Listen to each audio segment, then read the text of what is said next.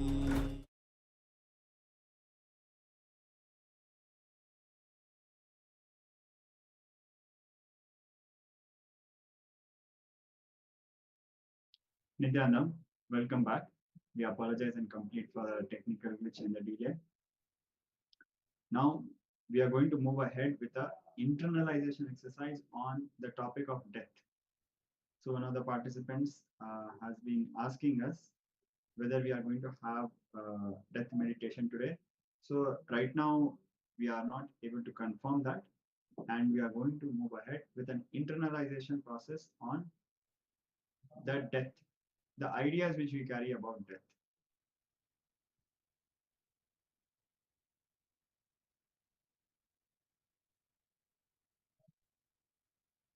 So first, let us look in and recollect the earliest concepts that we have about death. So since it is an internalization exercise, we are requesting all participants to start penning it down. Write the earliest concepts and from your childhood memories and beliefs you received about death.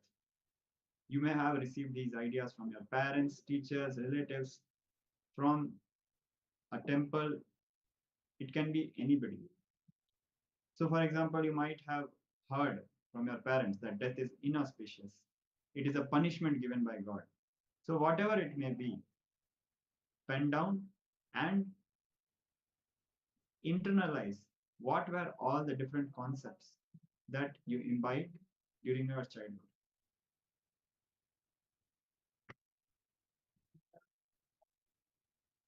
We'll be also projecting the steps, so do not worry. Let us just visit the next step. So after this, write down your experience about the first death you directly encountered in life. It may be a death of a near or dear one or a neighbor. Now this step is important because when you do this exercise, you will realize that the first time you experience death of somebody in your family, your reaction would have been completely different. Whereas the second time when you experience death of any person in your family, your reaction would be completely different. The first time, how you would react is how you react without social conditioning. But from the second time onwards, the entire influence of the society will play some role, and you will see your reaction will be completely different. So it is very important for you to have this experience. Only when you recollect and note down, you will understand. So this is the second step.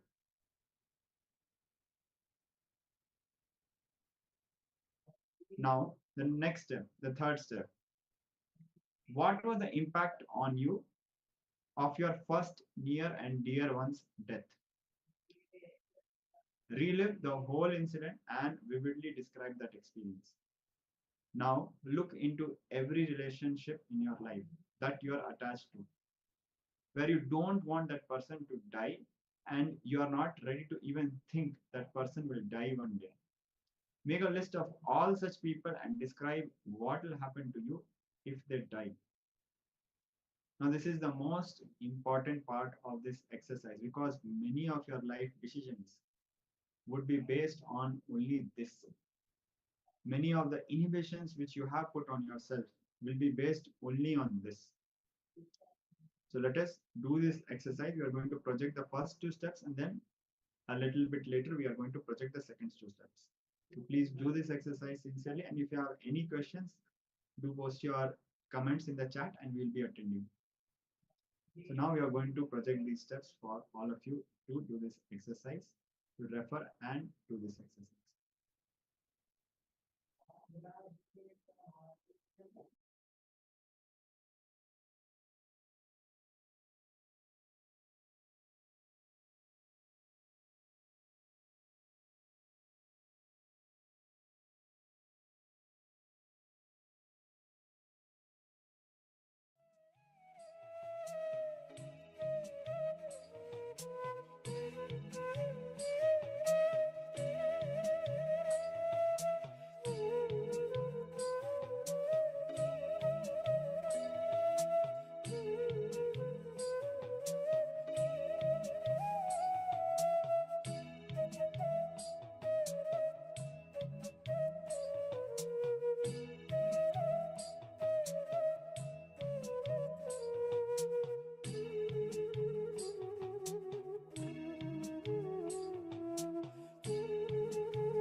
Now we'll be moving to the next steps, step third and fourth. We'll be projecting it for all the participants to see.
Now, we request all the participants to please relax and settle down from this internalization exercise.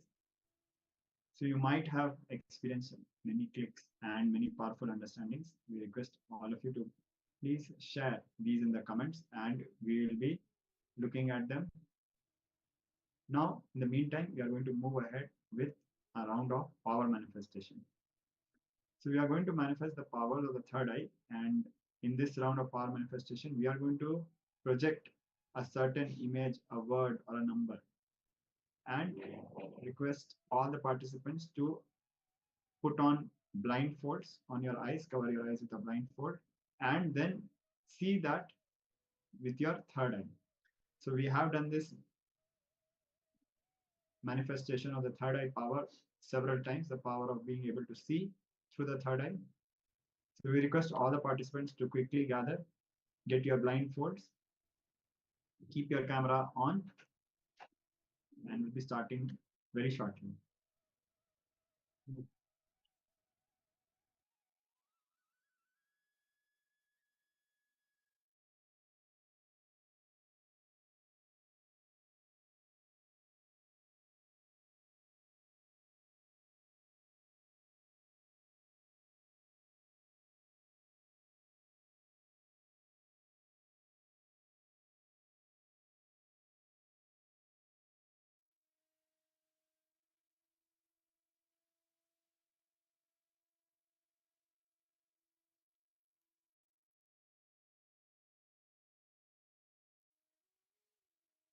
So now we are going to begin with this round of power manifestation. So we request all the participants to switch on your camera. Wang Han Yu, Man Jana Guru Prasadini, and Man Lisika. We request all the participants to switch on your cameras and please put on your blindfolds. We are going to project a certain image and all of us will be looking at it through the third eye, and then we'll be moving ahead with a verification step. Ma Xiaowu requesting all participants to put on your blindfolds as we are going to enter a round of power manifestation. Ma Ananda Aghora Rupani, please quickly put on your blindfolds.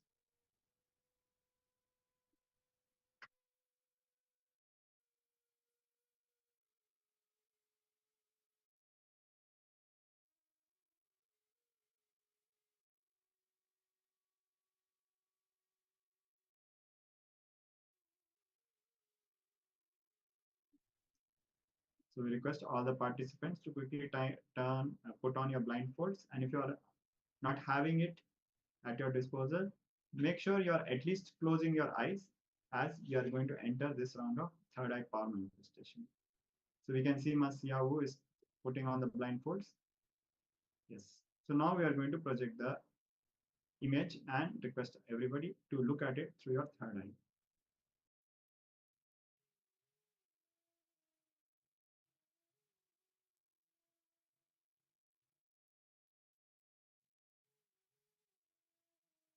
So now the image is projected. Start chanting the Mahavakya, Om Nityananda Paramashivoham. Remember Swamiji in your third eye and pray to Paramashiva. Request Swamiji to reveal what is being projected.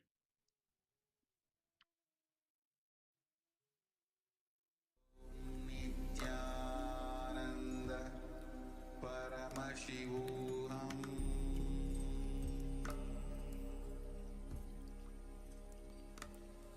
Om Nityananda Paramashivoham.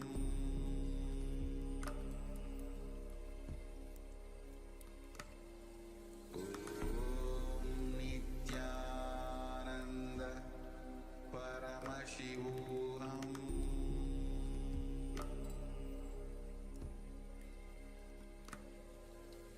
Om Nityananda Paramashivoham.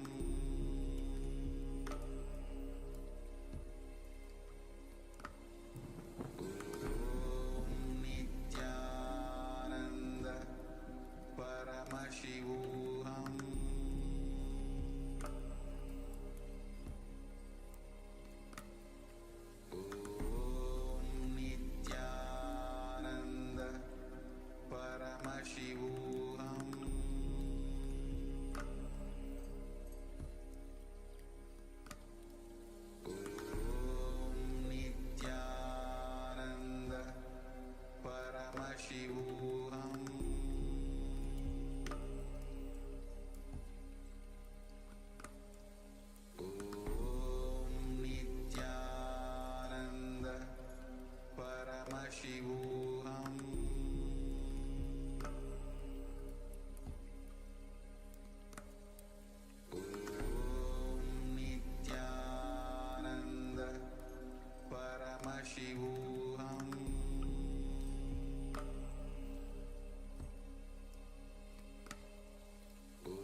Paramashivoham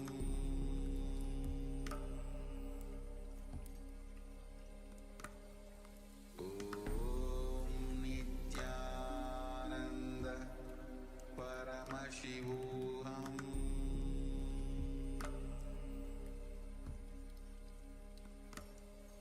Om Nityananda Paramashivoham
So now let us move ahead with the verification step. We request all participants to start. First, open the blindfold and let us start with the verification. Please share what was revealed to you through the third eye. So you might have experienced a certain feeling, a certain understanding, or you might have heard a certain word, or you might just have had a visualization. So for example, during one of the rounds of power manifestations, one of the participants was able to hear the droplets of water dropping, like how you hear when the whole house will be silent, but one drop will be dropping from a loose tap. You can hear that sound. So they heard that sound and spontaneously the word came out from their mouth, rain. And that was the correct answer. So the word might be in written form, but how you will experience from the third eye might be in a verbal form. And you can experience it in various ways. So do not judge whatever is revealed to you through the third eye. Do not judge. Just simply share, and then we'll move ahead with the verification.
So Ma Siawu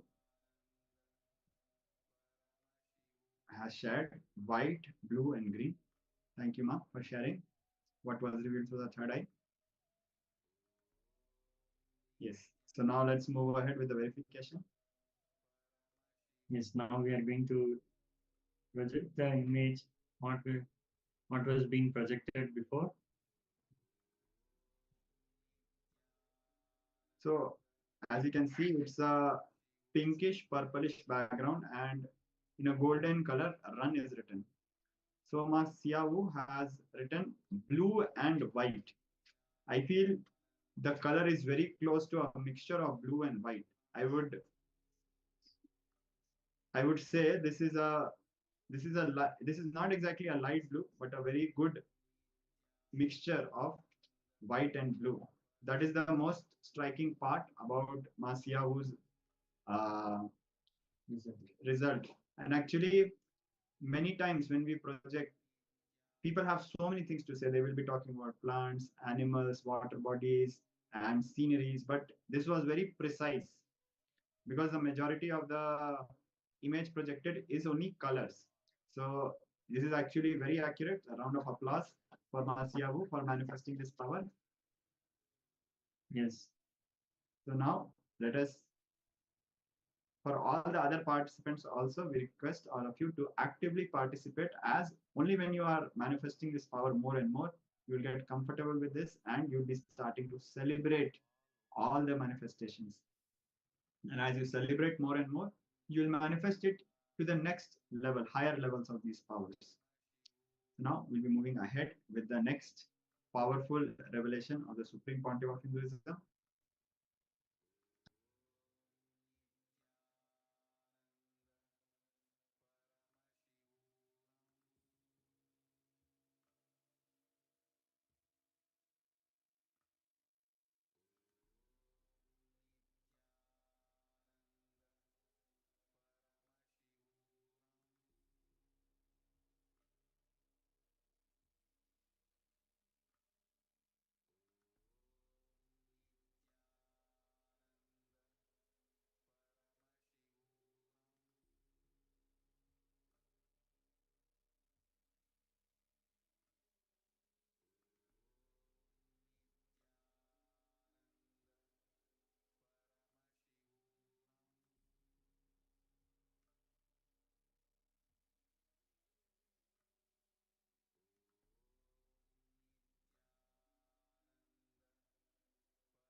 So now we'll be moving ahead with the next round of a very extraordinary revelation by the Supreme Pontiff of Hinduism. So this is about 6 death experiences, the different levels and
first death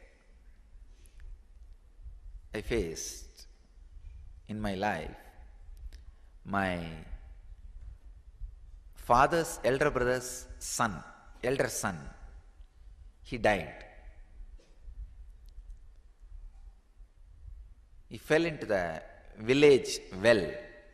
He went for a vacation to one of his relatives' house. You all know in Indian villages, if the school holiday, immediately we'll pack and go to some aunt's house, uncle's house, 2-3 days run around there and come back. It's a only way of vacation.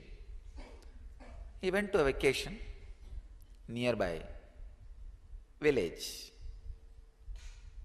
My family is a tight-knit family. They don't marry outside the, not even outside community, not even outside the family. They'll marry inside. If you pick up one person, he will have 10 way of relationship with other persons.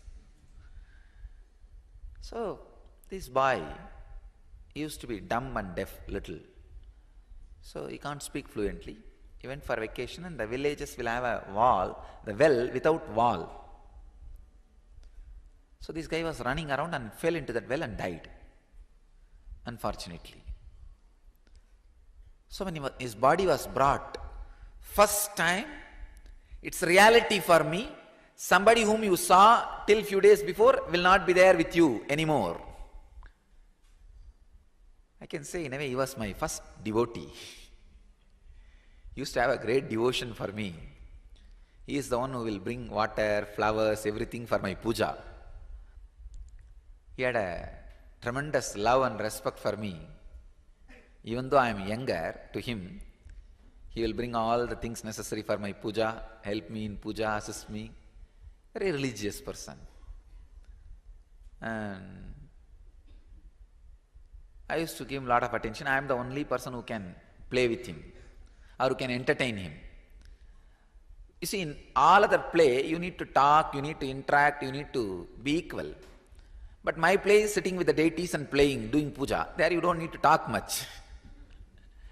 And only I will be able to accommodate him in my play. Nobody can accommodate. So I used to have a tremendous love for me and my first assistant, maybe I can say. And a great devotee. Suddenly, he is not there. Apart from my practical problems of who will assist me in my puja and all that, who will fetch me water, who will get me flowers, who will get me sandal paste, then with that only you can do puja. I was thinking, who will do all this work? Such a big shock. The basic understanding that death is inevitable got drilled in me. Actually, I can say, this awakened the sense that I have to be dependent only on me, only on my body and mind for anything I want to do. Society will not be a permanent help. That reality was completely experienced by me. I can say, surely it has awakened a very deep next level strands of DNA in my body. So, independence. I can say, this was one strong shift in my body. My body has started becoming yogic body. See, my whole idea of depending on somebody was lost. I have to be completely dependent only on the 6 feet frame for anything I have to do. And he was one more close disciple of Raghupati Yogi. Raghupati Yogi was actually working on him to make him speak. I have seen Raghupati Yogi actually made him speak at least on 3 occasions very fluently.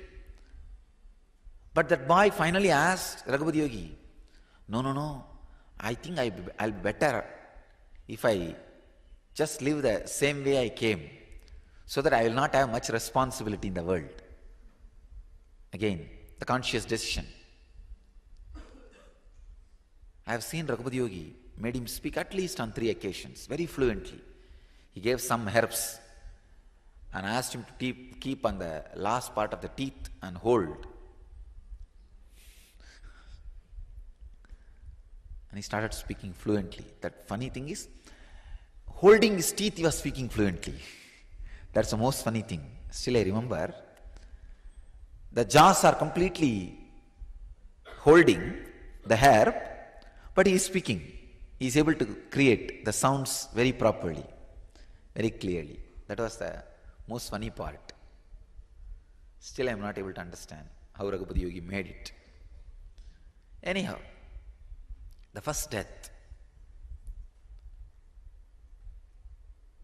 that is responsible for my body becoming yogic body. So God, because He used to bring me the Nagalinga flowers, which will grow, the flowers will happen in the tree at least some 6-7 feet high. He is little taller than me, he will climb that tree and get that flower. The flower will be like a 1,000 hooded snake, and inside there will be Shivalinga. It's called Nagalinga flower. So he used to climb the tree and bring the flower. First time I realized, oh God, now I have to climb by myself. Even though Raghupati Yogi has trained me, climbing pillars and all that, the necessity to become an independent yogic body has happened in me with that first death. The second death was my grandmother's, my grandfather's elder brother's wife. She lived the ripe age of more than 103. And till the end, very healthy. The funny part in this is, please understand, the most funny part in this is, all these deaths I am describing happened like a process, one by one by one. Now if I look back, it was such a great preparation.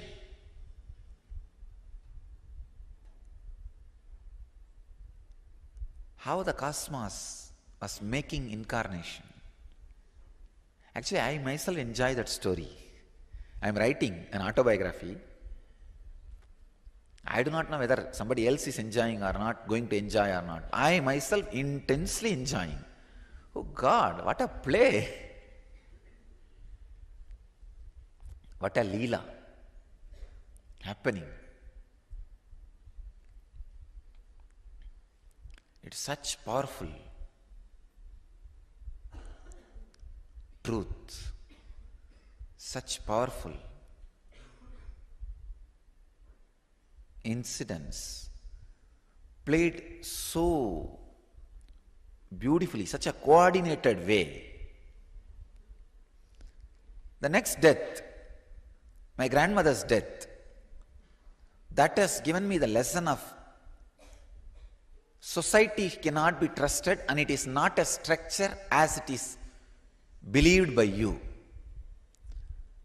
Father is not a father, mother is not a mother, uncle is not uncle, aunt is not aunt.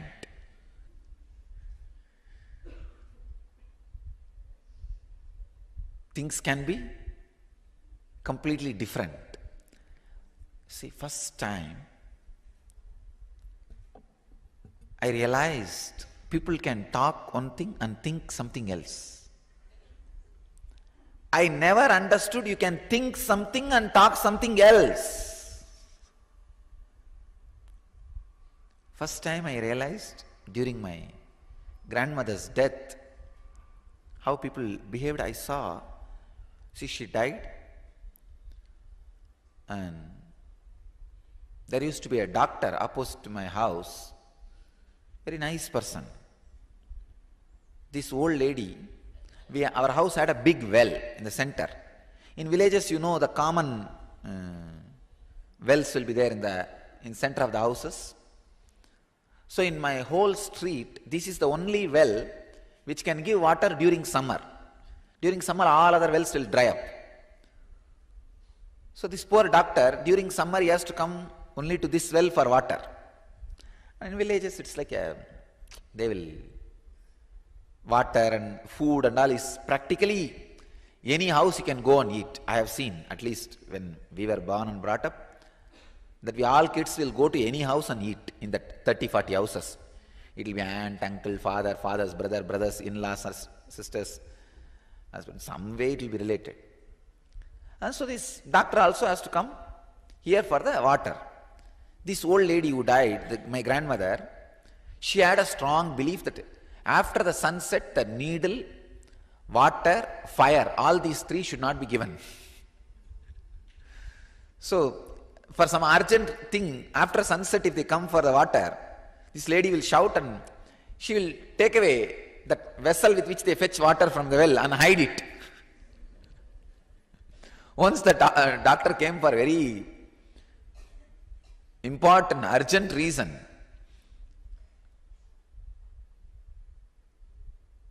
emergency for water, this lady did not give. She quoted that proverb, needle, water and fire should not be taken out of the house after the sunset. It's a village belief. So, the day before she died, it was late night. She had some problem. She need to have injection. Some injection. So the doctor was called. The doctor came and checked everything and he said injection has to be given. Then that old lady said, go and bring from your house. An opposite house. This doctor said, you only used to tell water, needle and fire cannot be brought outside the house. After the sunset, how can I bring?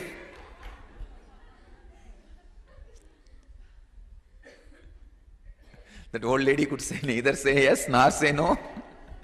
She said, no, somehow save me, save me. Then finally the doctor is a good person. He went and brought and did whatever he can, but he couldn't save naturally because she's too old. And next day she passed away. I just remembered, oh God, this lady to whom she's not giving, but that guy is giving so much. That's one understanding. Second, when the death was declared, I saw my family people, they were all sitting and they were all very normal, happy, actually waiting for her to die because she had a lot of money, jewelries. Those days, that silver coin, in India we had a habit of silver coin, pre-independence, silver coins. Lot of those coins she had under her bed in a trunk box. So now all these fellows will get a share. But she herself did not have any kids, but her brothers and their kids, many, and finally each one will get one, maybe little. But they were all waiting for their share. They were waiting for her death. The moment she died, I saw these fellows were very cool. They did not cry immediately. They went to their rooms. Each one will be given one own room, usually in the joint families. They all went to their rooms and changed the dress, put on very simple clothes, removed all the costly jewels and put on simple jewels, came and assembled in the hall, center hall, as if like a scene. And the first one say, start, oh, they started crying. It's almost like a Divya Shariri. The moment I say, they start jumping.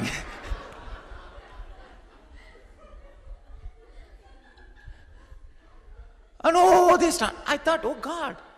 I thought the pain or the suffering will come immediately. The moment you say, she has died, but these guys all went and did removed their makeup and they all opened their hair. Almost preparation for the whole scene. And I remember some of the ladies, they wiped all the powder and eyeliner, whatever they had. They came and sat in round circle and, oh, Pati, you left us and went away.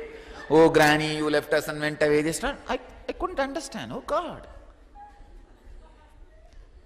Just 1 minute before they were all right. And the doctor declared at least 20 minutes before she is dead. How come 20 minutes, no pain, no suffering, no crying came out? Till all of them went to their rooms and changed their clothes and came back. And they were even waiting for somebody to arrive. So they all waited. When the last one arrived, then they started, "Oh, Granny, you left us and went away." There is a typical song. I thought, oh God. Anyhow, I was not able to cry.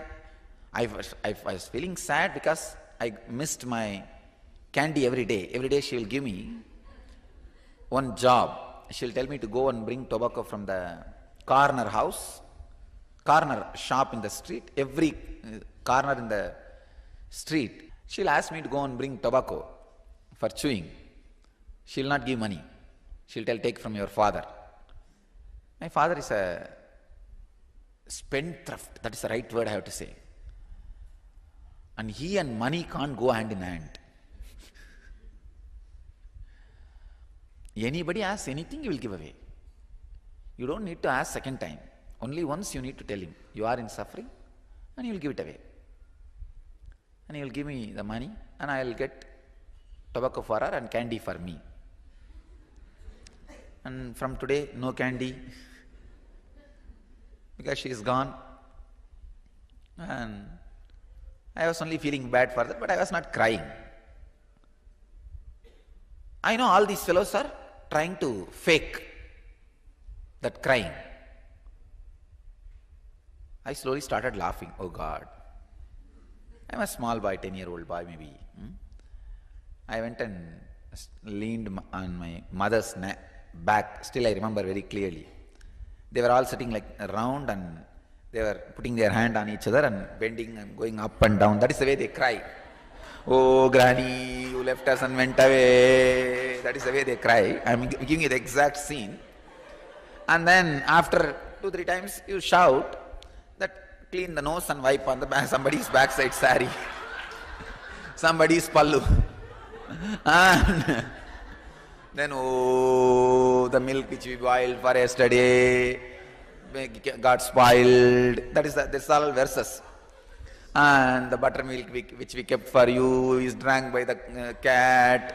Then we realized you are not going to be here to drink that milk, to drink that buttermilk. These are all, I'm giving the exact translation of the village verses. When somebody dies, how they sing, it's called Oppari in Tamil. And then after a few minutes, when it becomes tired, you see how many times you will bend and up and down, up and down. And after a few minutes, they will sit and they will wipe their face and they will talk. What happened to your mother-in-law? She did not come. Hey, this saree I never saw. Where did you buy? And they will be talking all very relaxed way. If some new relative comes, then, oh mama, our granny went away, leaving us. And that guy also will take the kerchief very seriously. We don't know whether he is hiding his laughter or crying. Now really, say, really, how many of you felt when you went to a death house feeling like a laughing? Raise your hand. See? But you can't laugh there. What to do? Take the kerchief and hide the face. No, I saw the whole fun happening. And I was actually leaning on my mother's back. She was doing that same exercise of up and down. Now I remember leaning on her back and holding her head. Ma, you were not crying earlier. I asked, hey, she said, hey, keep quiet. Now cry. Then I peeped my head between the heads and looked into my aunt's face. She also, when she comes up, she is showing the face. When she goes down, she's okay. When she was going down, she's okay. She's just wiping the face and she's not showing any face. When she comes up, when others are able to see, she starts crying. I thought, oh God, how can this be? And still I remember very clearly all the scenes, very vividly. And these guys were not crying earlier, now they are crying. How can this sudden? And not only that, after a few minutes they settle down, and only when the new relative comes, again the bust. And that guy also will sit in that circle and he will say, okay, what to do? After all, she lived her life completely. And then after 2 minutes he will wipe the face and then ask, so everything, what else is going on? What is growing in the land, in that farmland? Is all the properties in our name or shifted to somebody else's name? They'll start inquiring. And after dropping that body, after 1 hour I saw all these fellows got into our room and locked themselves. And I also somehow sneaked into the room. I saw they are sharing the wealth under our bed. Now the fight started among the family. Who will get that? She had a pavala mala, the pearl mala. Who will get that mala? Who will get this coin? Who will get that jewelry? Who will get this jewelry? And they are cutting all that mala and jewels into pieces and weighing. And dead body is lying down in the hall, but already the sharing has started. When I looked at all that, I thought, oh God, this lady had so much under her cot and she will never give a penny for the tobacco. First thing I thought, if she would have given a little bit of this, I would have given it to the chettiar, and whole life she would have had tobacco and I would have had candy. And neither she enjoyed nor she gave me, and she just left the whole thing and died. Then I suddenly realized, even these fellows who are fighting and sharing, they are also going to live and die like this. Same thing is going to happen. They take from her after her death. Somebody else is going to take from these guys after these guys' death. I thought, oh God, that's right.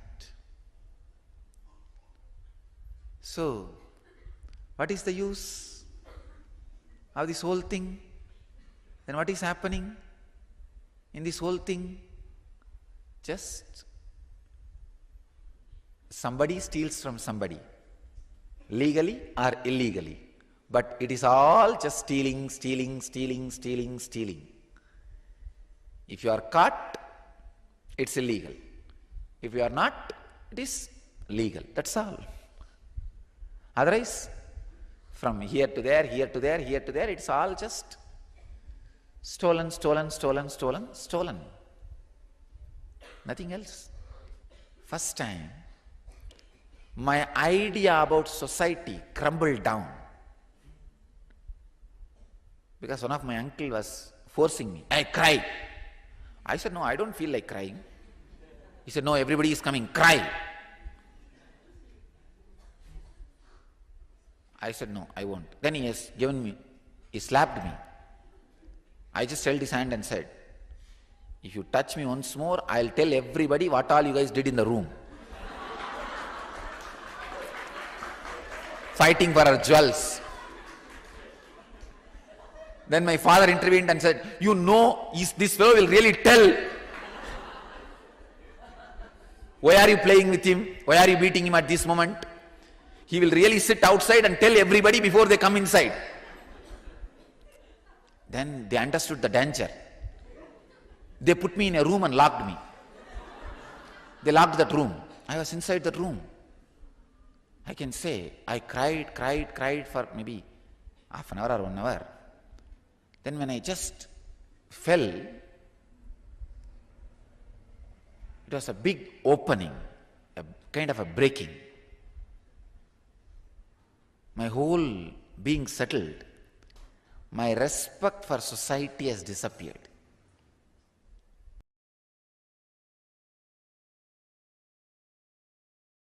I was living near a place called Varanasi, one of the sacred pilgrimage center of Hinduism, place called Ghazipur.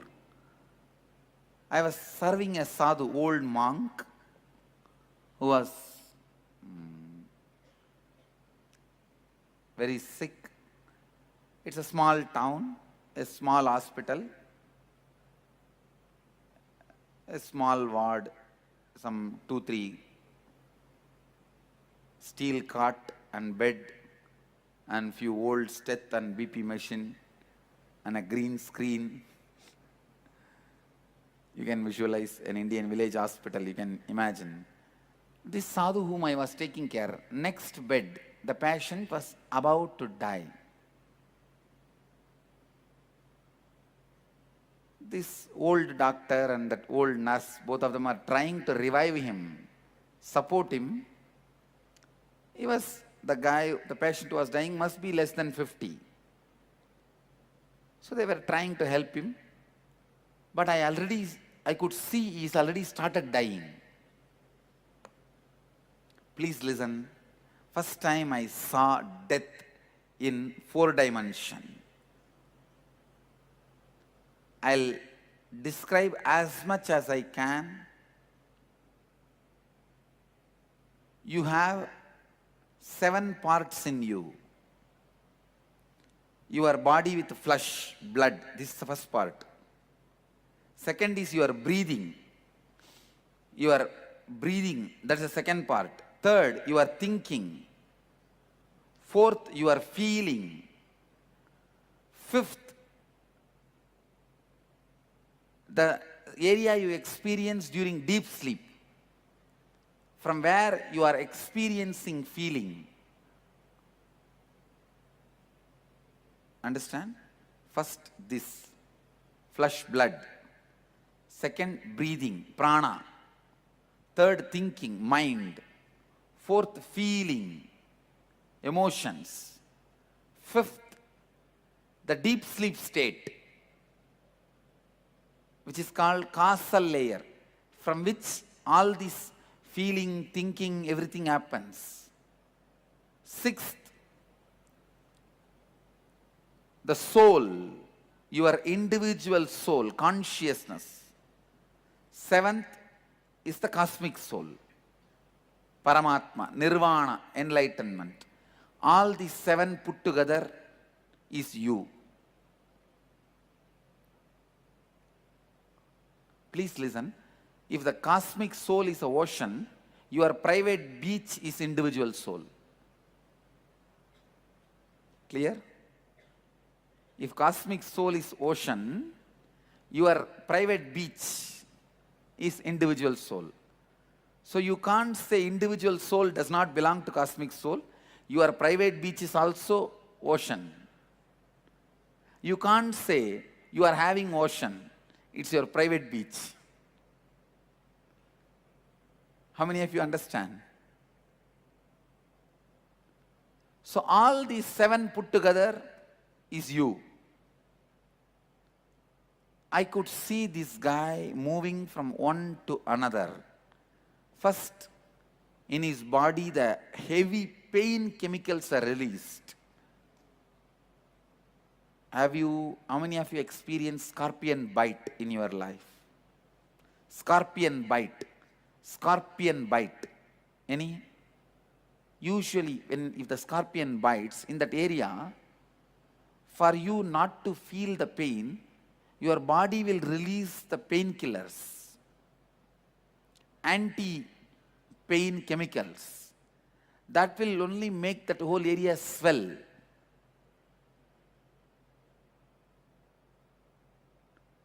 Any doctors here? Your body has a natural anesthetic methods. Do you know that? If the pain goes beyond certain limit, your body itself will release automatically painkiller inside, the anesthesia, and you will fall into unconscious state, coma. First, exactly that is what has happened to that guy. There was so much of pain in the body, as if his skin is being peeled. So much painkiller was released inside the system, he fell into coma. Automatically. The moment he fell into coma, all his patterns become alive and vital. It is like 25 kids are in the house and parents are not there. What will happen to that house? 25 violent, wild kids, and parents are not there in the house. That is the way, if your consciousness is missing, and that is the way your patterns behave. Even while the kids behave, your consciousness is like a father. Your patterns are all kids. When your consciousness is not there, when you become unconscious, coma stage, patterns just make ruckus. I could see his unconscious soul was kicked like a football. Imagine in this house, in this room, one football is there and 25 football players are there. If all of them kick at that ball, what happens? So all his desire patterns are kicking at him. The ball is flying from one corner to another corner. His soul, unconscious soul, which is in coma. All your patterns have a deep vengeance on your soul, your consciousness. Please listen. Please listen.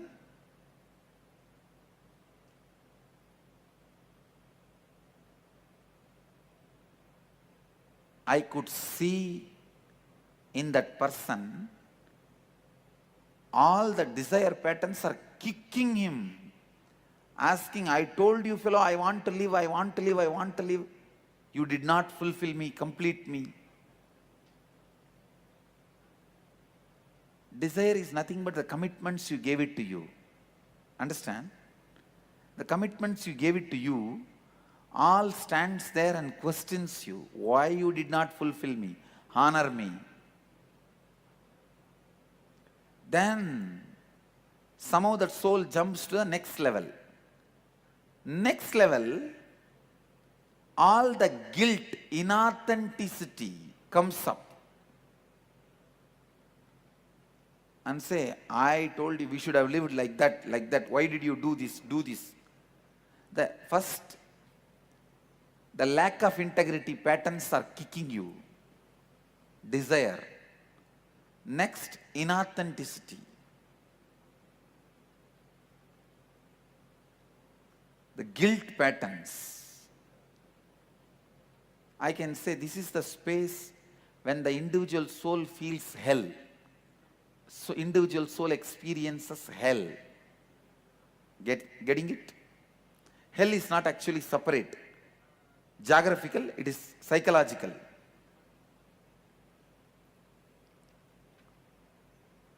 And then soul moves to next.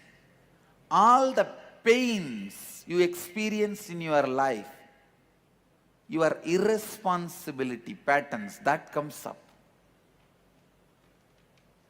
and shatters, beats the soul which is already unconscious.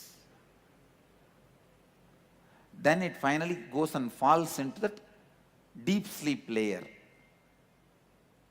From there, it doesn't move further. It immediately goes and takes next body in that unconsciousness itself. So that is why you do not know what kind of house, parents you are choosing. You just close your eyes and walk. After entering only, you open your eyes and see, oh God, I thought I am coming to the cinema theater. Now only I understood. I came to the garbage tank. Oh, you are a garbage can. I thought you are a Pizza Hut. After you enter into the garbage tank, garbage lorry, you say, I thought I am in the Pizza Hut. But now you cannot change. You have taken already one more body. Exactly this is what happens while you die. Please understand, I am giving you the visual description of what happens. You do not touch your individual soul or cosmic soul, your individuality, without even touching your individual soul or the cosmic soul consciously, takes another one birth. It is like you are dreaming, without even waking up, you fall asleep and again dream. again fall asleep, again dream. You never come to waking state. How many of you understand? That's the way body is assumed.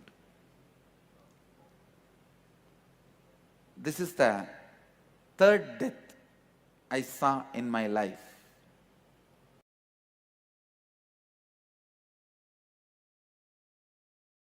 When you remember that death is going to happen to you,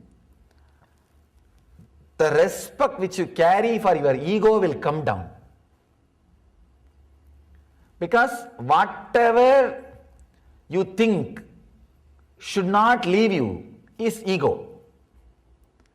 When you know for sure everything is going to leave you, then the respect for ego just drastically drops. And especially, I'm a kind of a too sharp, straightforward guy. So straight away the respect for ego dropped. Then I decided, after all I'm going to die. Either I should have a death experience now itself and live without the death fear, or die and see. That's all. But I have to see the death. There is a small Shiva temple in one corner and a small tower above the temple. I went and sat in that tower so that nobody will disturb me. In one corner I sat. If you see in the biography souvenir, you will see the photograph where I had the death experience. I sat there. From there I started seeing the dead bodies being burnt. Still I remember the strong click was when an elderly lady's body was being burnt. I saw her, she had a big belly. The cloth burnt and the fat which was there in the belly started burning and melting and flowing. Sorry for describing too vividly. I could see very clearly because the cloth got burnt, the body is there and the fat is burning and melting and flowing. Because the fat is flowing, the fire is still burning with a full speed. That gave a very strong click into me and said, oh God, yes, same way it is going to burn. And same thing is going to happen to this body also. Let it happen. That click opened up a deep fear of death. And that fear, when it spread all over the body, when I faced it consciously, I could see very clearly that fear spreading all over the body. When the fear met my awareness, hit my awareness, that became death experience. Understand? Whenever your fear is suppressed, it stays inside you as a suppressed fear. Whenever it comes out and you are not consciously facing it, it becomes a fear stroke and shakes your whole nervous system and breaks it down. If it is faced consciously, it becomes death experience. The fear, death fear, if you just escape, run away, when that fear happens, it becomes death. When you face it consciously, it becomes death experience. Death fear plus subconscious is suppression. Death fear plus unconscious is nervous breakdown. Death fear plus conscious is death experience. Understand? I have given a clear explanation, clear equation. Death fear plus subconscious is suppression, perversion. Death fear plus unconscious means you don't suppress, but neither you face. You just get shaken, frightened, fear stroke, nervous breakdown. Death fear, conscious awareness is death experience. I was able to see very clearly the fear which rose When I faced it consciously with awareness, became death experience, means I saw clearly the body is dead. It's not moving. 2.5 days, no food, no water, no thought, no question, no doubt, body was there. Only after the experience I realized 2.5 days passed. It was there. I could see with closed eyes, the body is dead and there is no movement. Suddenly, after 2.5 days, the click happened. God, body is dead, but I exist still. I am there. That clarity, that click, when it clicked, it became such an intense ecstasy. The fear of death left once for all. And it has become such a deep ecstasy, such a joy, such bliss. And slowly opened the eyes. I was able to move the body. First thing I felt was such a deep ecstasy and gratitude. I went down to the Ganga. It was just a few feet. Sprinkled little Ganga water, took the Ganga water in Kamandalu, little ash from the pyre, straight went to Vishwanatha and put that ash and did the puja. That was the first thing. It was such a deep gratitude. I saw Vishwanatha was alive. Understand? Because I died, Vishwanatha became alive. Till the day before, because I was alive, Vishwanatha was always dead stone. Because I was alive, Vishwanatha was just dead stone. Because I died, Vishwanatha is the Shiva in Varanasi.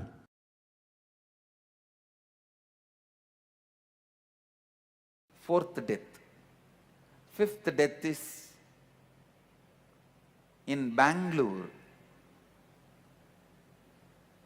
See, after my own death experience, I came to Central India. In the Central India, I realized my incarnation hood in 2000. Then 2001, I came and settled down in Tamil Nadu. And 2002, I came to Karnataka. 3, I started this Sangha organization. In 2002 end, or I can say 2003 beginning, I think. In Bangalore, I was attending a patient, one of our devotee. To heal, I went to hospital. In the hospital, next bed patient was dying. That time I watched. The patient was dying without any pain, like a knife in the butter. He was very smoothly leaving the body and disappeared into the ocean, enlightened. I was shocked when I investigated.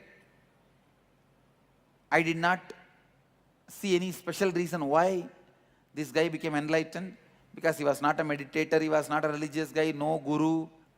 I was wondering how come he became enlightened. When I contemplated, I realized he was dying in the presence of an incarnation. So naturally, my presence has contributed for his peaceful passing away. Then I meditated, how can I give this help to people? If there is any way I can help people to have this peaceful death,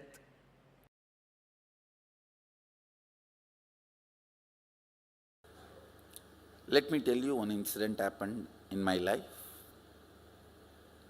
In Bangalore, I was giving a satsang on Ashtavakra Mahagita. I received the information my father passed away, massive cardiac arrest, and he passed away. My mother was in the satsang. So I continued the satsang, and after the satsang, after darshan,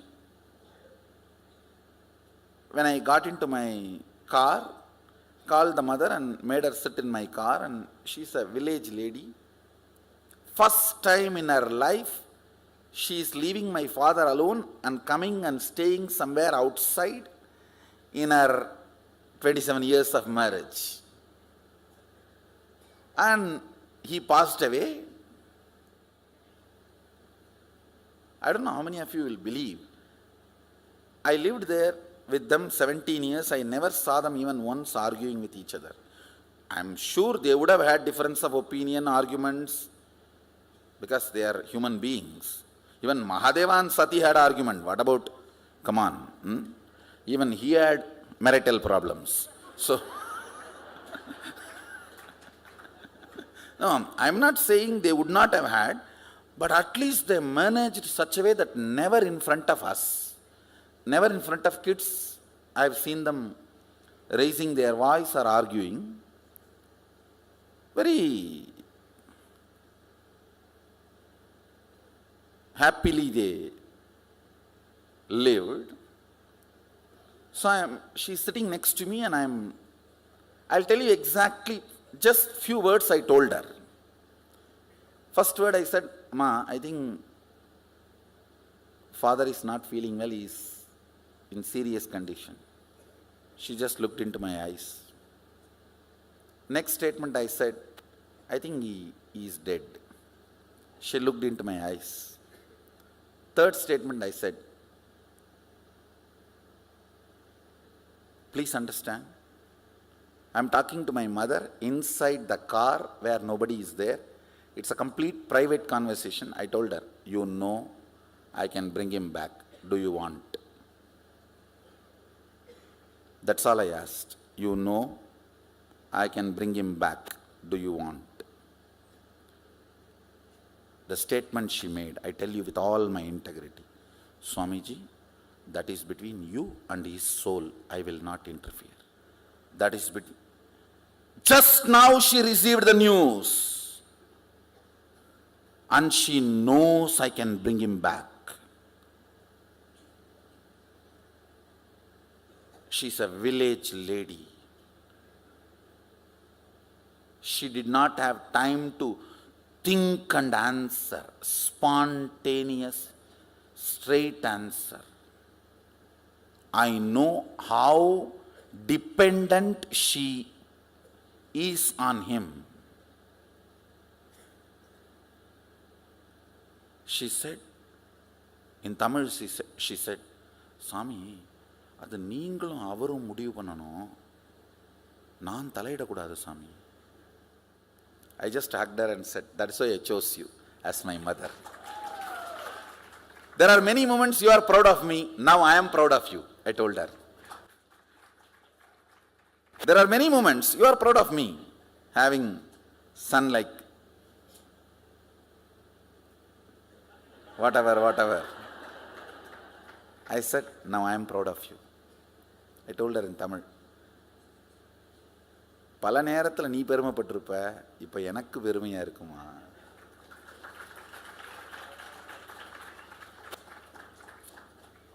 Understand with mother, in the moment where my father is dead, you can't expect me to lie or give a false hope. Around 5,000 years ago, at the end of Mahabharat War, the ancient enlightened Hindu civilization consisted of 10,000 Hindu traditions, or sampradayas, that existed in 56 Hindu nations, 200 Hindu kingdoms, 1,700 Hindu provinces that covered more than 6 million kilometers square of Asia. The Supreme Pontiff of Hinduism, SPH, Bhagavan Sri Nityananda Paramashivoham, is the reviver of Kailasa, this ancient enlightened Hindu civilizational nation. Kailasa is an unbroken cultural, religious, historical, civilizational, and sovereign continuation and revival of multiple of these historical Hindu sovereign states and Hindu ecclesiastical entities. The unbroken continuity of these ancient Hindu nations through Kailasa results in the legal recognition of Kailasa, as per the international customary law, particularly the doctrine of continuity. The international law, the doctrine of continuity, implies that upheavals and revolutions within a country, changes in government, territorial adjustments, measures taken during military occupation, or other internal transformations do not negate the existence of the country, do not affect the legal personality and international obligations of the country or state. The Vienna Convention on Succession of States in Respective Treaties, 1978, addresses these principles of the doctrine of continuity as it outlines international law during situation of state succession or continuation. International law recognizes a state's legal personality by recognizing its identity. This perspective extends even during the period when the given state or country is annexed or occupied by a foreign power. Even in such cases, the legal personality of the state is considered to persist, enabling its subsequent re-establishment. Historical examples dating back to the 18th century include cases like Portugal and Genoa that were re-established after the Vienna Congress of 1815. More recent examples include countries such as Poland, Ethiopia, Czechoslovakia, Albania, and Austria that were re-established after World War II. Even when a nation is deprived of its territory, the nation continues to exist. Its sovereignty and international legal personality continues to persist. The Dalai Lama, as the spiritual and temporal leader of Tibet, exemplifies this principle. In 1959, the Dalai Lama was exiled and forced to flee. Despite the challenges faced, the Dalai Lama continues to advocate for the preservation of Tibetan culture and garners worldwide support for Tibetan autonomy on the global stage. Similarly, from 1309 to 1376, the Pope of Catholicism had been in exile in Avignon. Despite this, he was recognized as the head of state as well as head of the church and given full privileges of the position after their return to Rome. Even in 1861, much of the papal territories had been lost, leaving the Pope with no sovereign territory other than the papal residence and related buildings. Yet his temporal powers were still acknowledged. He was recognized as a head of state, and later, the Lateran Treaty of 1929 formally re-established papal sovereignty over the Vatican City. The Sovereign Order of Malta further exemplifies this principle, retaining international recognition as a sovereign entity despite the permanent loss of their territory upon Napoleon's invasion in June 1798. Despite such permanent loss of territory, the sovereignty and the international legal personality of the Sovereign Order of Malta continue to persist. Much later in 1894, the order settled in Rome and acquired two properties, the Magistral Palace and the Magistral Villa that received extraterritorial status. Today, the order maintains diplomatic relations with 112 countries, issues its own diplomatic passports, currency stamps, and vehicle registration plates, and has been granted observer status in the United Nations. All these examples of state re-establishment illustrate the principle of continuity of states, as per international law, that a state's legal personality persists over time. A nation continues to exist even after a complete loss of territory. A far more striking example is of the oceanic countries, which are under the threat of their entire nation being drowned and submerged due to rising sea levels owing to global warming. In response to such existential threat of climate change, Pacific Island nations, including Tuvalu, have enacted constitutional amendments and made international declarations affirming that their nation and their sovereign rights will continue to persist, despite their entire territory being lost to the sea. This proactive stance is highlighted in the Constitution of Tuvalu Act 2023 and the Pacific Islands Forum Declaration of 2021. The Supreme Pontiff of Hinduism, Bhagavan Sri Nityananda Paramashiva, through the line of succession, is the present 203rd Emperor of the Hindu Sovereign Kingdom of Surangi Samrajya. He was crowned on the 31st of December 2004 at the age of 26. Thus, by very same principles of the doctrine of continuity, through which the international legal personality of Portugal, Genoa, Poland, Ethiopia, Czechoslovakia, Albania, Austria, Vatican, Tibet, Sovereign Order of Malta, and several other nations has been recognized despite having undergone a period of exile, annexation, occupation by a foreign power, or despite loss of territory. The SPH Nityananda Paramashivoham, through well-established legal and historical facts about the Hindu sovereign state of the Surangi Samrajyam, derives all sovereign rights and powers of the royal lineage of the Surangi Samrajam as its 203rd sovereign emperor from his inheritance and continuation of the unbroken succession of the kingdom of Surya Vamsa Surangi Samrajam Sarvanapitha.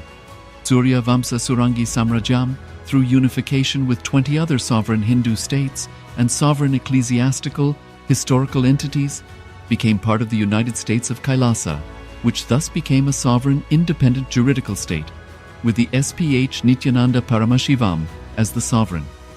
Just as how the oceanic nations like Tuvalu have safeguarded their sovereignty from the existential threat of total submersion by amending their constitution and asserting that their sovereignty will persist regardless of the loss of their territory, Kailasa, which is a sovereign continuation of 21 sovereign Hindu states and sovereign ecclesiastical historical entities, is also reviving and continuing the Kumari Kandam Hindu nations that got submerged.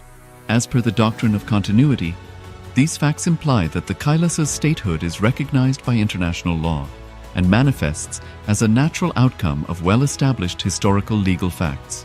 Share your time, talent, and treasure. Become part of Kailasa. Sign up as an eCitizen https://kailasa.ecitizen.info.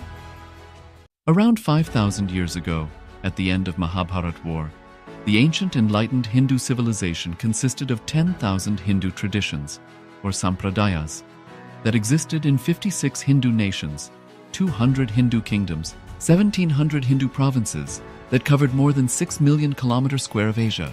The Supreme Pontiff of Hinduism, SPH, Bhagavan Sri Nityananda Paramashivoham, is the reviver of Kailasa, this ancient, enlightened Hindu civilizational nation. Kailasa is an unbroken cultural, religious, historical, civilizational, and sovereign continuation and revival of multiple of these historical Hindu sovereign states and Hindu ecclesiastical entities.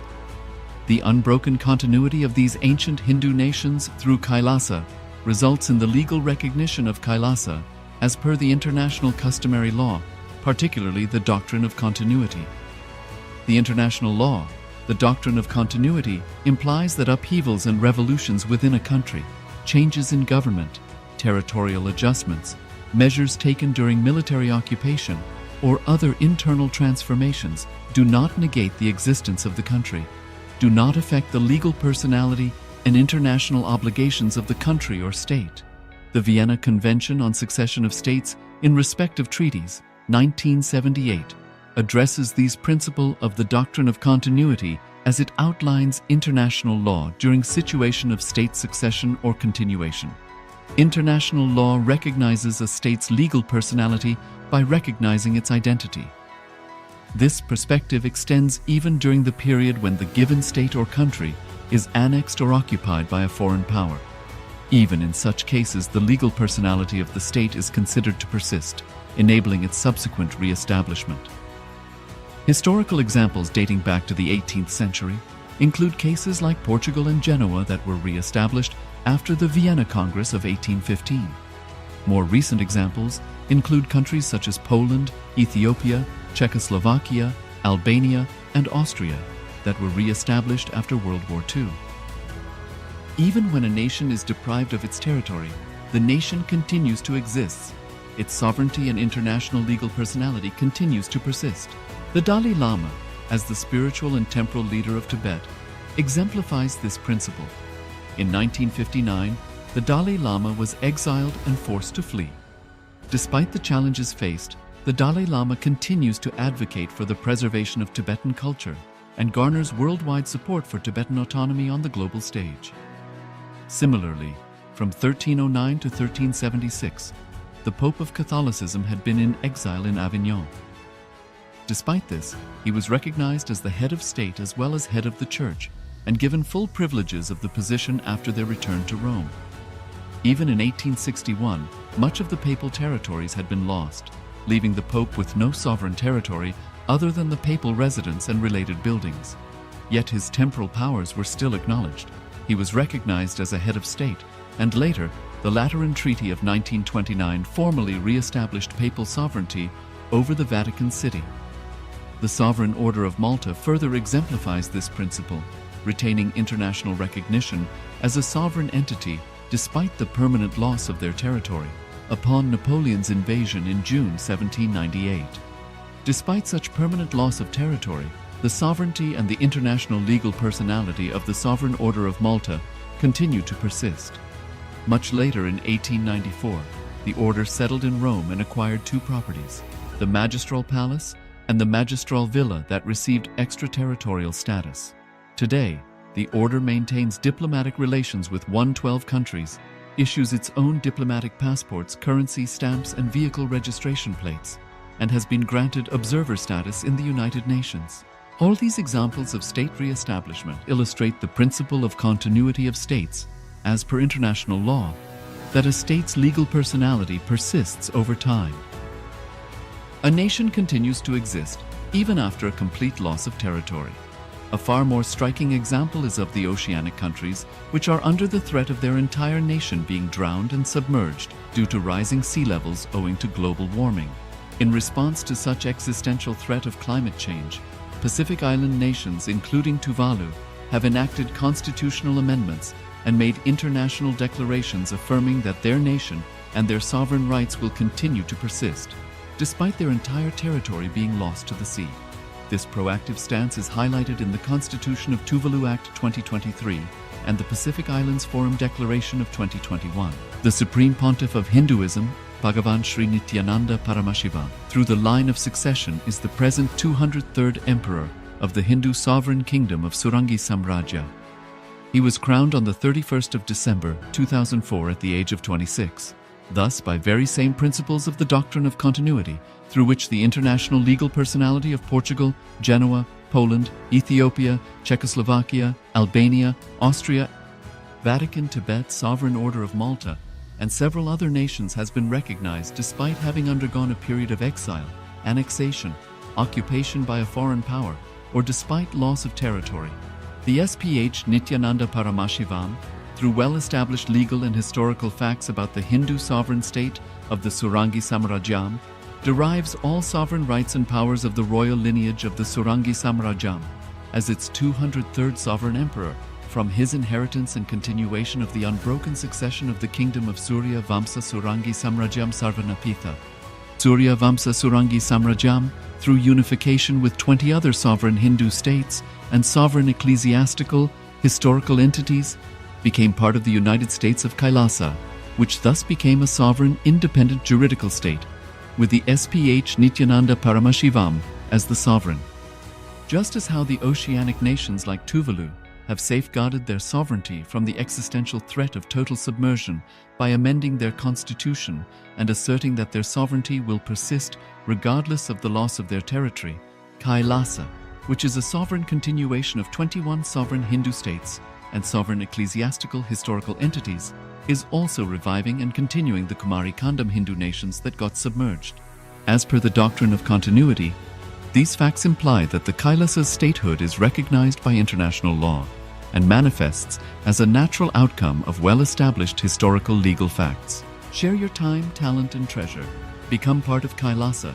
Sign up as an eCitizen https://kailasa.ecitizen.info.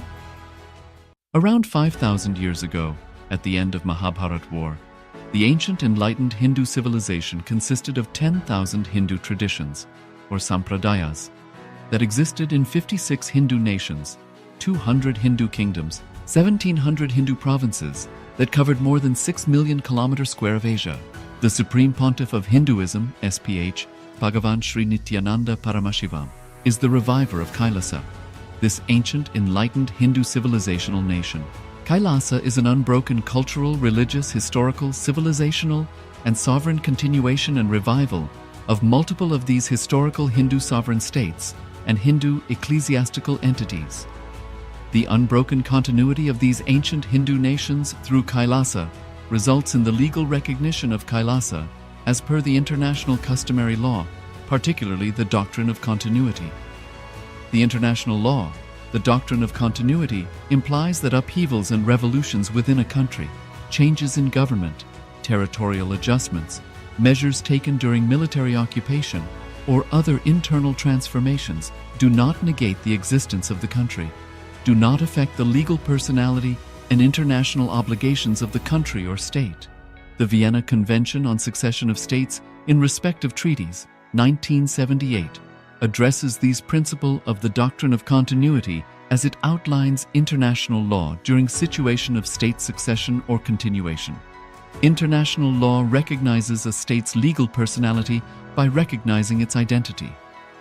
This perspective extends even during the period when the given state or country is annexed or occupied by a foreign power. Even in such cases, the legal personality of the state is considered to persist, enabling its subsequent re-establishment. Historical examples dating back to the 18th century include cases like Portugal and Genoa that were re-established after the Vienna Congress of 1815. More recent examples include countries such as Poland, Ethiopia, Czechoslovakia, Albania, and Austria that were re-established after World War II. Even when a nation is deprived of its territory, the nation continues to exist. Its sovereignty and international legal personality continues to persist. The Dalai Lama, as the spiritual and temporal leader of Tibet, exemplifies this principle. In 1959, the Dalai Lama was exiled and forced to flee. Despite the challenges faced, the Dalai Lama continues to advocate for the preservation of Tibetan culture and garners worldwide support for Tibetan autonomy on the global stage. Similarly, from 1309 to 1376, the Pope of Catholicism had been in exile in Avignon. Despite this, he was recognized as the head of state as well as head of the church and given full privileges of the position after their return to Rome. Even in 1861, much of the papal territories had been lost, leaving the Pope with no sovereign territory other than the papal residence and related buildings. Yet his temporal powers were still acknowledged. He was recognized as a head of state, and later, the Lateran Treaty of 1929 formally re-established papal sovereignty over the Vatican City. The Sovereign Order of Malta further exemplifies this principle, retaining international recognition as a sovereign entity despite the permanent loss of their territory upon Napoleon's invasion in June 1798. Despite such permanent loss of territory, the sovereignty and the international legal personality of the Sovereign Order of Malta continue to persist. Much later in 1894, the order settled in Rome and acquired two properties, the Magistral Palace and the Magistral Villa that received extraterritorial status. Today, the order maintains diplomatic relations with 112 countries, issues its own diplomatic passports, currency, stamps, and vehicle registration plates, and has been granted observer status in the United Nations. All these examples of state re-establishment illustrate the principle of continuity of states, as per international law, that a state's legal personality persists over time. A nation continues to exist even after a complete loss of territory. A far more striking example is of the oceanic countries, which are under the threat of their entire nation being drowned and submerged due to rising sea levels owing to global warming. In response to such existential threat of climate change, Pacific Island nations, including Tuvalu, have enacted constitutional amendments and made international declarations affirming that their nation and their sovereign rights will continue to persist, despite their entire territory being lost to the sea. This proactive stance is highlighted in the Constitution of Tuvalu Act 2023 and the Pacific Islands Forum Declaration of 2021. The Supreme Pontiff of Hinduism, Bhagavan Sri Nityananda Paramashivoham, through the line of succession, is the present 203rd Emperor of the Hindu Sovereign Kingdom of Surangi Samrajya. He was crowned on the 31st of December 2004 at the age of 26. Thus, by very same principles of the doctrine of continuity, through which the international legal personality of Portugal, Genoa, Poland, Ethiopia, Czechoslovakia, Albania, Austria, Vatican, Tibet, Sovereign Order of Malta, and several other nations has been recognized despite having undergone a period of exile, annexation, occupation by a foreign power, or despite loss of territory. The SPH Nityananda Paramashivoham, through well-established legal and historical facts about the Hindu sovereign state of the Surangi Samrajyam, derives all sovereign rights and powers of the royal lineage of the Surangi Samrajyam as its 203rd sovereign emperor, from his inheritance and continuation of the unbroken succession of the kingdom of Surya Vamsa Surangi Samrajyam Sarvanapitha. Surya Vamsa Surangi Samrajyam, through unification with 20 other sovereign Hindu states and sovereign ecclesiastical, historical entities, became part of the United States of Kailasa, which thus became a sovereign independent juridical state, with the SPH Nityananda Paramashivoham as the sovereign. Just as how the oceanic nations like Tuvalu have safeguarded their sovereignty from the existential threat of total submersion by amending their constitution and asserting that their sovereignty will persist regardless of the loss of their territory, Kailasa, which is a sovereign continuation of 21 sovereign Hindu states and sovereign ecclesiastical historical entities, is also reviving and continuing the Kumari Kandam Hindu nations that got submerged.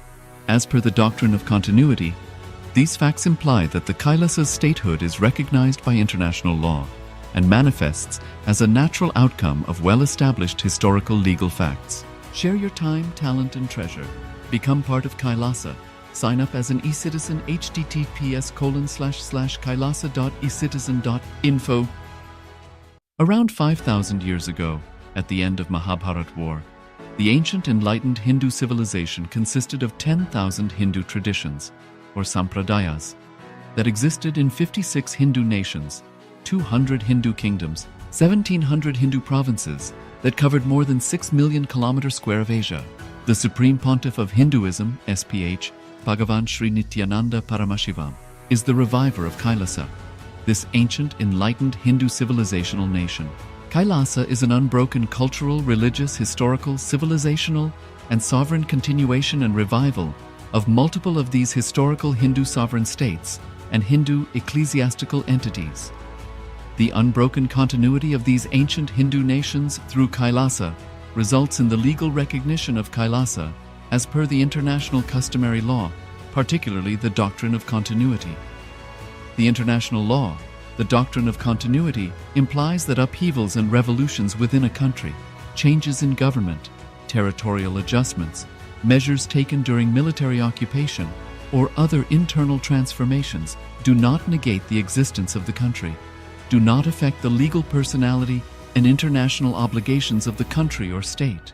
The Vienna Convention on Succession of States in respect of treaties, 1978, addresses these principles of the doctrine of continuity as it outlines international law during situation of state succession or continuation. International law recognizes a state's legal personality by recognizing its identity. This perspective extends even during the period when the given state or country is annexed or occupied by a foreign power. Even in such cases, the legal personality of the state is considered to persist, enabling its subsequent re-establishment. Historical examples dating back to the 18th century include cases like Portugal and Genoa that were re-established after the Vienna Congress of 1815. More recent examples include countries such as Poland, Ethiopia, Czechoslovakia, Albania, and Austria that were re-established after World War II. Even when a nation is deprived of its territory, the nation continues to exist. Its sovereignty and international legal personality continues to persist. The Dalai Lama, as the spiritual and temporal leader of Tibet, exemplifies this principle. In 1959, the Dalai Lama was exiled and forced to flee. Despite the challenges faced, the Dalai Lama continues to advocate for the preservation of Tibetan culture and garners worldwide support for Tibetan autonomy on the global stage. Similarly, from 1309 to 1376, the Pope of Catholicism had been in exile in Avignon. Despite this, he was recognized as the head of state as well as head of the church and given full privileges of the position after their return to Rome. Even in 1861, much of the papal territories had been lost, leaving the Pope with no sovereign territory other than the papal residence and related buildings. Yet his temporal powers were still acknowledged. He was recognized as a head of state, and later, the Lateran Treaty of 1929 formally re-established papal sovereignty over the Vatican City. The Sovereign Order of Malta further exemplifies this principle, retaining international recognition as a sovereign entity despite the permanent loss of their territory upon Napoleon's invasion in June 1798. Despite such permanent loss of territory, the sovereignty and the international legal personality of the Sovereign Order of Malta continue to persist. Much later in 1894, the order settled in Rome and acquired two properties, the Magistral Palace and the Magistral Villa that received extraterritorial status. Today, the order maintains diplomatic relations with 112 countries issues its own diplomatic passports, currency, stamps, and vehicle registration plates, and has been granted observer status in the United Nations. All these examples of state re-establishment illustrate the principle of continuity of states, as per international law, that a state's legal personality persists over time. A nation continues to exist even after a complete loss of territory. A far more striking example is of the oceanic countries, which are under the threat of their entire nation being drowned and submerged due to rising sea levels owing to global warming. In response to such existential threat of climate change, Pacific Island nations, including Tuvalu, have enacted constitutional amendments and made international declarations affirming that their nation and their sovereign rights will continue to persist, despite their entire territory being lost to the sea. This proactive stance is highlighted in the Constitution of Tuvalu Act 2023 and the Pacific Islands Forum Declaration of 2021. The Supreme Pontiff of Hinduism, Bhagavan Sri Nityananda Paramashivoham, through the line of succession, is the present 203rd Emperor of the Hindu Sovereign Kingdom of Surangi Samrajya. He was crowned on the 31st of December 2004 at the age of 26.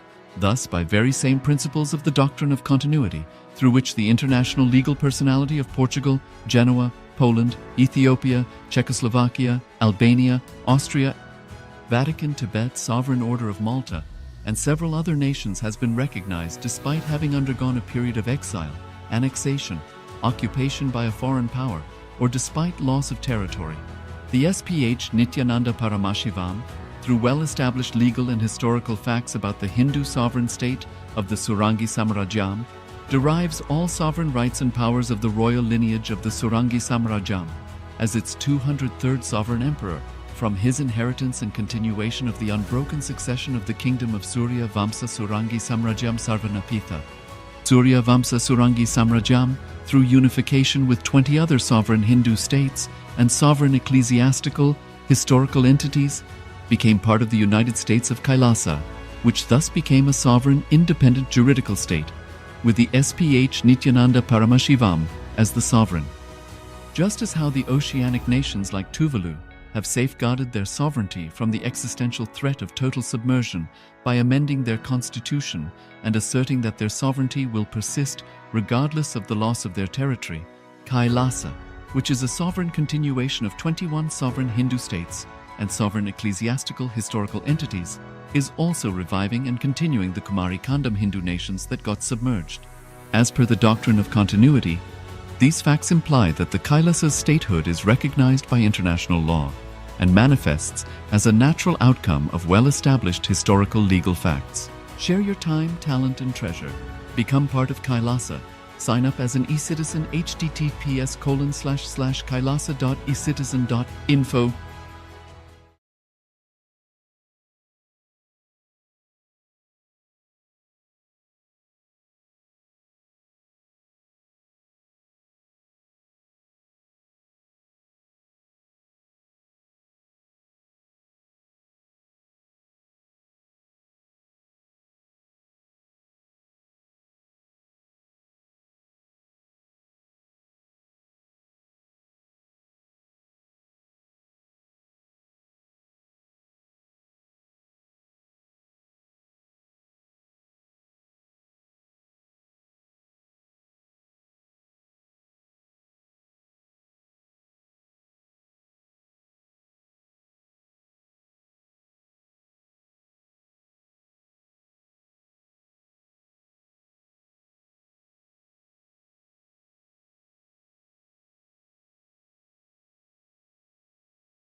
understand your SDHD, self-doubt, self-hatred, self-denial, does not have power over to steal your conscious treasures from you. For example,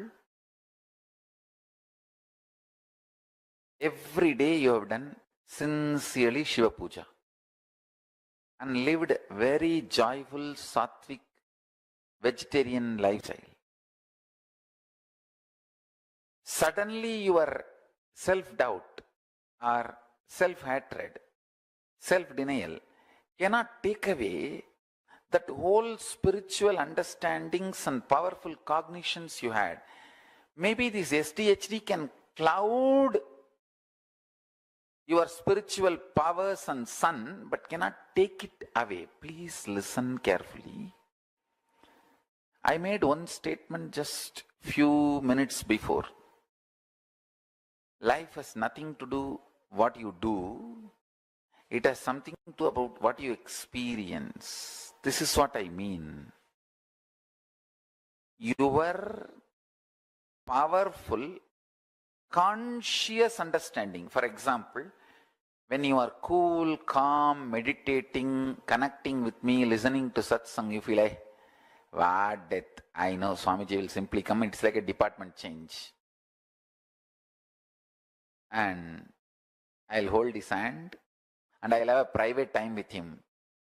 Now, all the time people are around him. I can't talk to him what I want. I can't spend time with him. I think at least after I leave the body, I'll be just alone with him. If you feel that way, there is no fear instigated in you by the remembrance of the death. Marana smarana, listen to this word. Marana smarana, what it kindles in you is your natural organic existence. Listen. Marana smarana, what it kindles in you is your natural organic existence.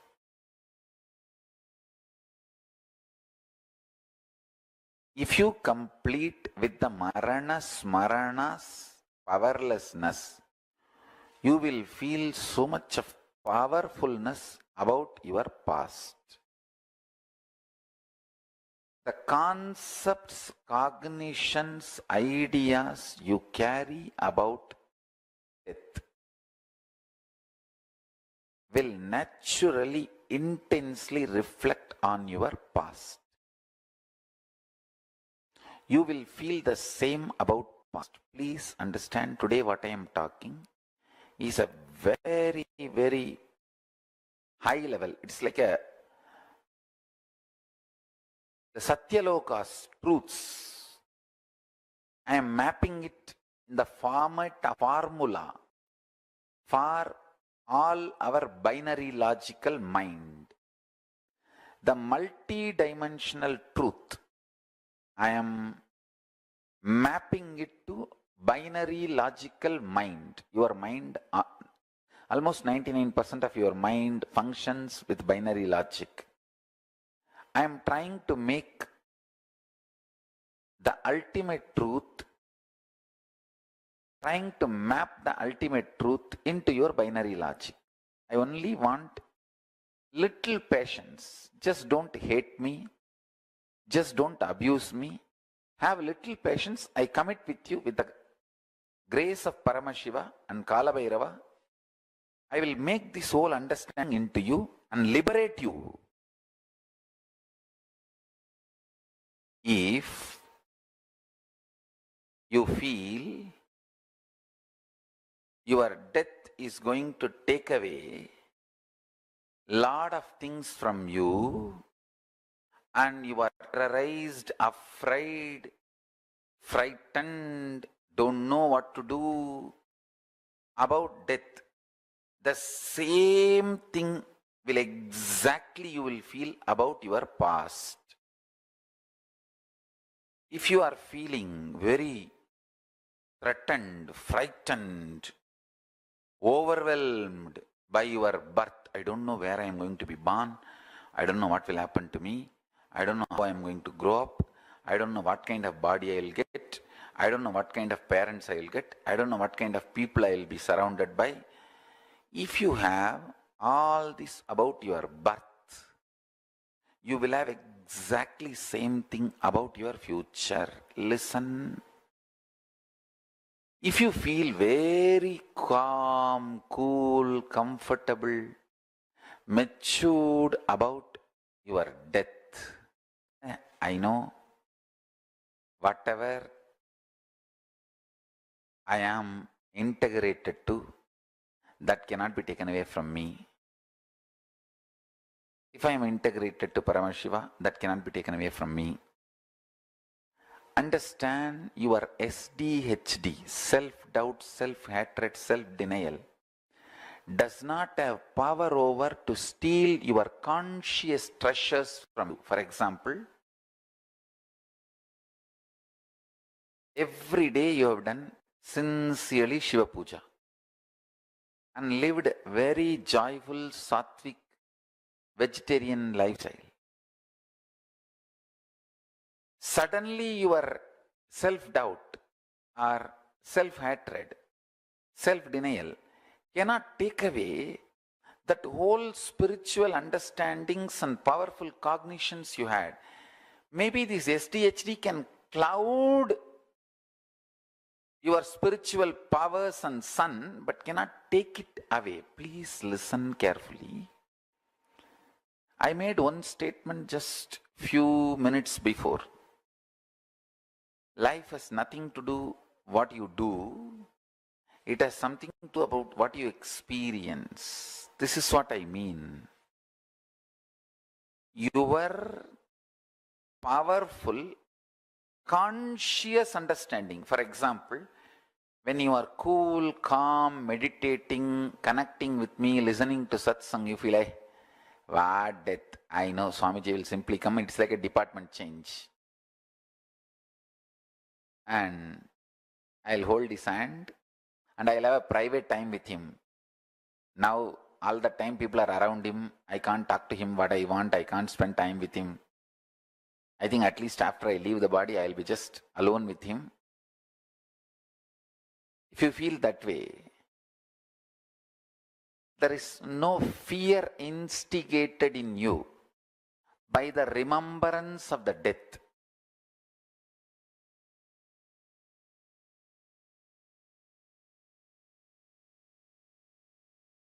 I tell you, if you feel these three statements, I think Swamiji loves me. And I know for sure Swamiji knows the ultimate truth. And I think Swamiji tells the ultimate truth to me. If you believe these three statements, or even any one of these three statements, just stand up and do a pradakshina. Namaskar means circumambulation of yourself.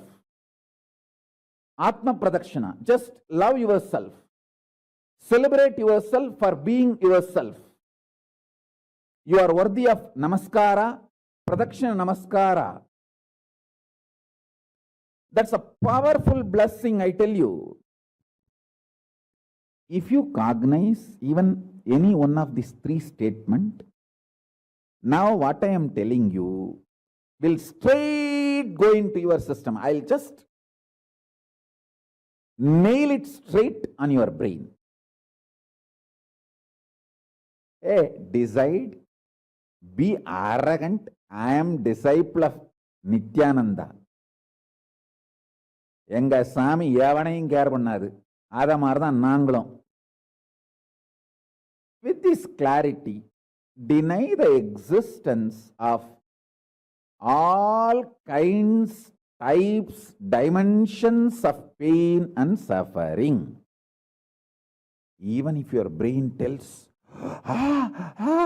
even if your mind tells, you are sinking in the ocean, the lava is surrounding you, burning your skin.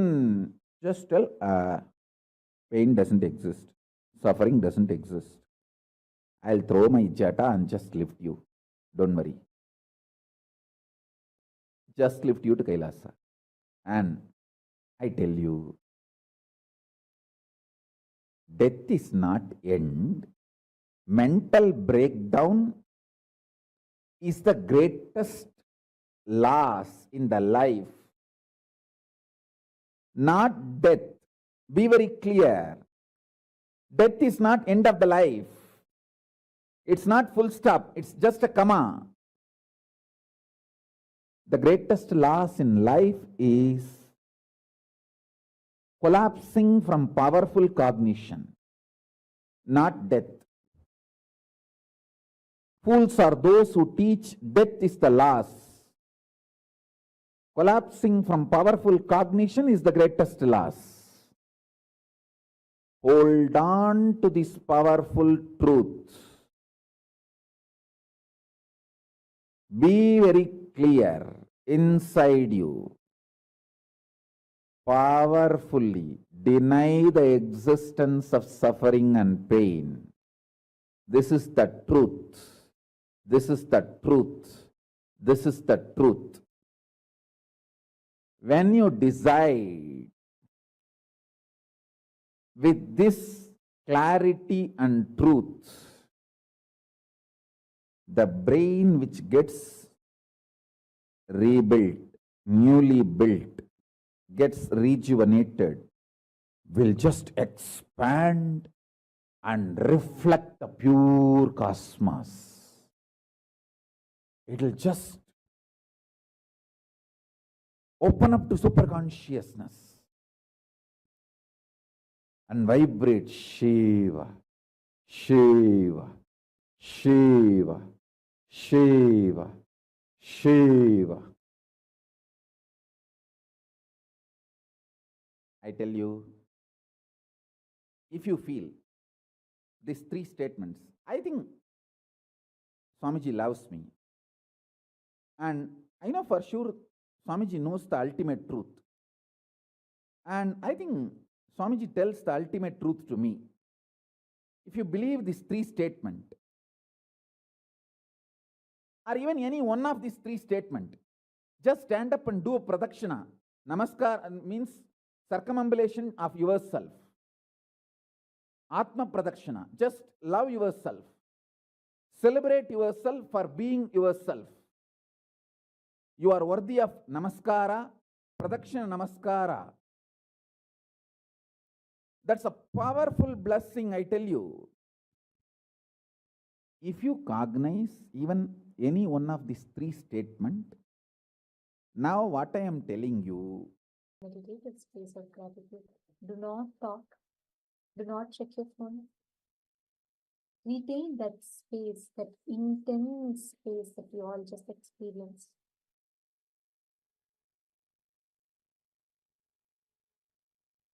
Connect to Swamiji. Let us all prepare ourselves for the darshan. Experience the deep meditative space of gratitude.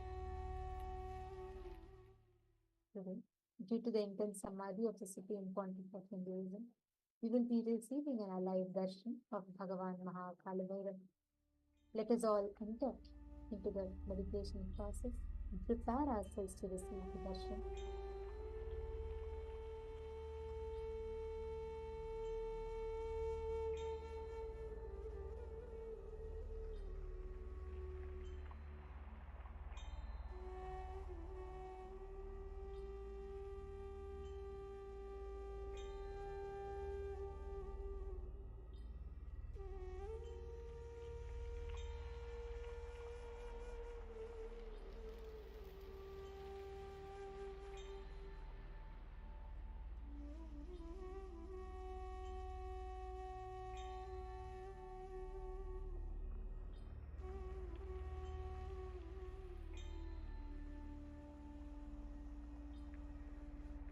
Continue to remain seated in the deep gratitude.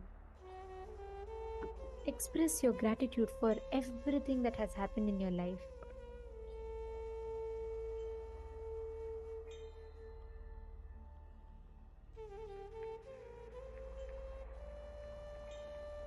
Express your gratitude to the wind, to the breeze, to the breath of life that you're taking.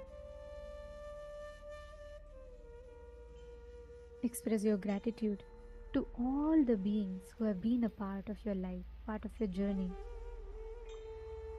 Express gratitude to the nature, to your body, every part of you.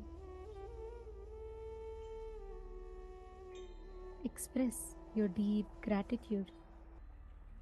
Experience the deep, powerful, serene inner space, which is not bound by any pattern, where fear does not shake it, worry does not affect it, anger does not bind it, hurt does not pain it.